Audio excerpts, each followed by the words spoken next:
Assalamualaikum warahmatullahi wabarakatuh. Alhamdulillah. Alhamdulillahi rabbil alamin wal aqibatu lil muttaqin. Asyhadu an la ilaha illallah wahdahu la syarika lah wa asyhadu anna Muhammadan abduhu wa rasuluh. Allahumma shalli wa sallim wa barik ala habibina wa syafi'ina wa maulana Muhammadin wa ala alihi wa sahbihi ajma'in. Amma ba'du. Siswa-siswi kelas 8 yang dicintai Allah Subhanahu wa taala. Alhamdulillah pada kesempatan yang berbahagia ini kita dapat berjumpa kembali dalam rangka mempelajari kitab suci Al-Qur'an yang merupakan pedoman hidup kita, yang merupakan rujukan hidup kita, juga tentunya menjadi sahabat di dalam kehidupan kita sehari-hari. Nah, pada kesempatan kali ini kita akan membahas sebuah materi pada surah An-Nahl, surah 16 ayat 114 sampai 118 yang terdapat pada bab 8. Pada pertemuan kali ini kita akan membahas bab 8 terkait surah An-Nahl surah 16 ayat 114 sampai 118 sebuah materi tentunya yang sangat luar biasa, yaitu berkaitan dengan kepribadian kita berkaitan dengan keimanan kita, termasuk konsisten istiqomah kita di dalam menjalankan perintah Allah Subhanahu wa taala.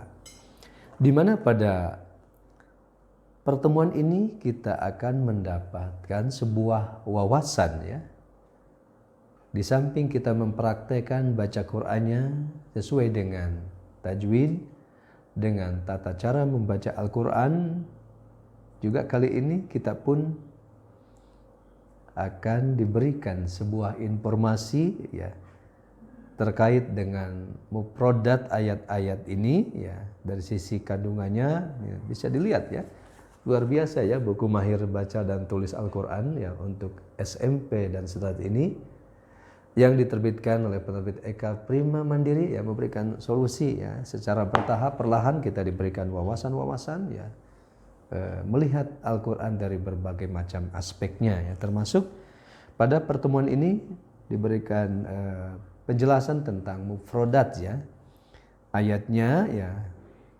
surah An-Nahl ayat 114 sampai 118 di situ ada lafadznya itu fakulu lafadznya fakulu arti maka makanlah. Kemudian juga ada lafadz waddama artinya darah, mimma razaqakumullah dari rezeki yang telah diberikan Allah kepadamu, walahmal khinzir daging babi, kemudian halalan thayyiba yang halal lagi baik Nah, ini beberapa kata-kata kunci contoh-contoh lafaz dalam buku ini, termasuk washkuru ni'matallah dan syukurilah nikmat Allah dan seterusnya Nah, bagaimana agar kita memahami konteks ini dalam kehidupan? Karena ini tentunya sangat berkaitan erat dengan pribadi kita Walaupun teman-teman sahabat-sahabat siswa-siswi kelas 8 masih muda belia tentunya tetapi sangat penting untuk memahami ayat ini dalam kehidupan kita, bahwa yang pertama Allah memerintahkan melalui ayat ini agar yang kita makan yang Allah berikan kepada kita itu dengan cara halalan thayyiba. Jadi yang halal lagi thayyib.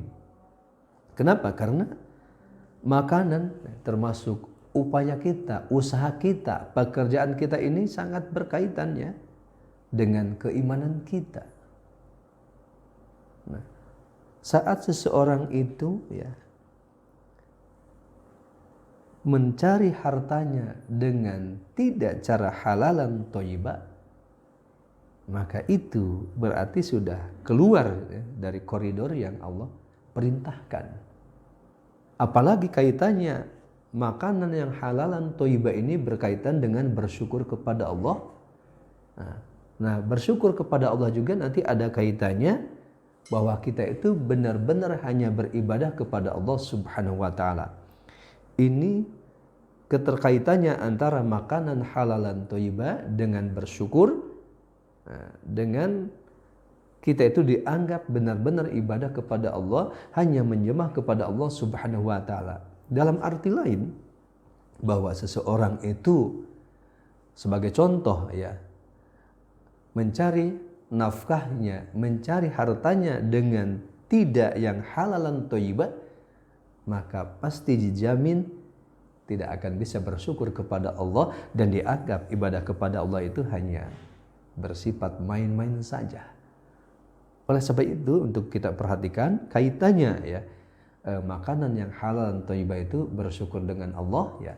Nah, dengan banyak bersyukur kepada Allah Subhanahu wa taala itu bahwa kita dianggap betul-betul ya hanya beribadah kepada Allah Subhanahu wa taala. Nah, itu intinya dari uraian yang berkaitan dengan surah An-Nahl ayat 114 sampai 118, bahwa itu pun ada larangan, yaitu memakan daging babi ya, juga memakan sembelihan yang tidak disebut nama Allah itu dalam bentuk konkretnya ya, dan bentuk-bentuk lainnya itu yaitu cara mendapatkan hartanya itu harus dengan halalan thayyibah, berarti kita harus menghindari harta yang dari hasil korupsi ya, menipu orang lain ya, menzolimi orang lain ya. Kenapa? Karena kita sebagai muslim ya, tentunya kita pastikan bahwa yang kita makan, yang kita upayakan ya mengikuti syariat Allah, yaitu dengan jalan halalan thayyibah. Baik, untuk kesempurnaan uraian ini tentunya ya kita praktekkan bersama ya, yaitu Al-Quran surah An-Nahl ya, surah 16 ayat 114 sampai 118. Silakan dilihat di bukunya atau dilihat pada mushaf masing-masing ya. Kita praktekkan bersama. A'udzu billahi minasy syaithanir rajim. Bismillahirrahmanirrahim. فَكُلُوا مِمَّا رَزَقَكُمُ اللَّهُ حَلَالًا طَيِّبًا وَاشْكُرُوا نِعْمَةَ اللَّهِ إِن كُنتُمْ إِيَّاهُ تَعْبُدُونَ إنما حرم عليكم الميتة والدم ولحم الخنزير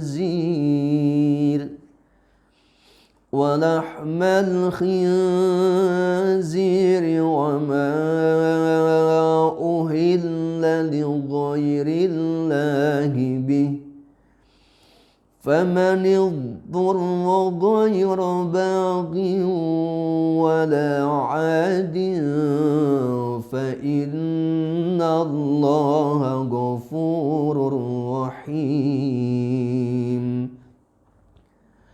ولا تقولوا لما تصف ألسنتكم الكذب هذا حلال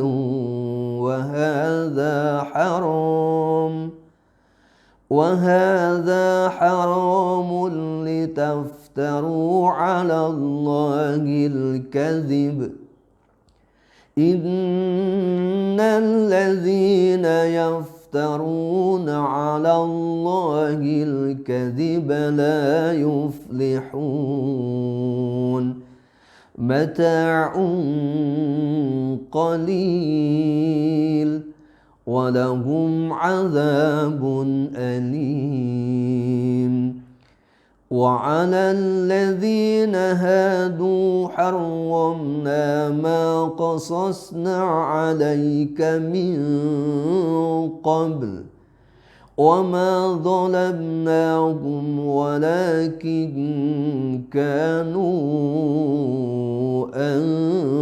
أنفسهم يظلمون.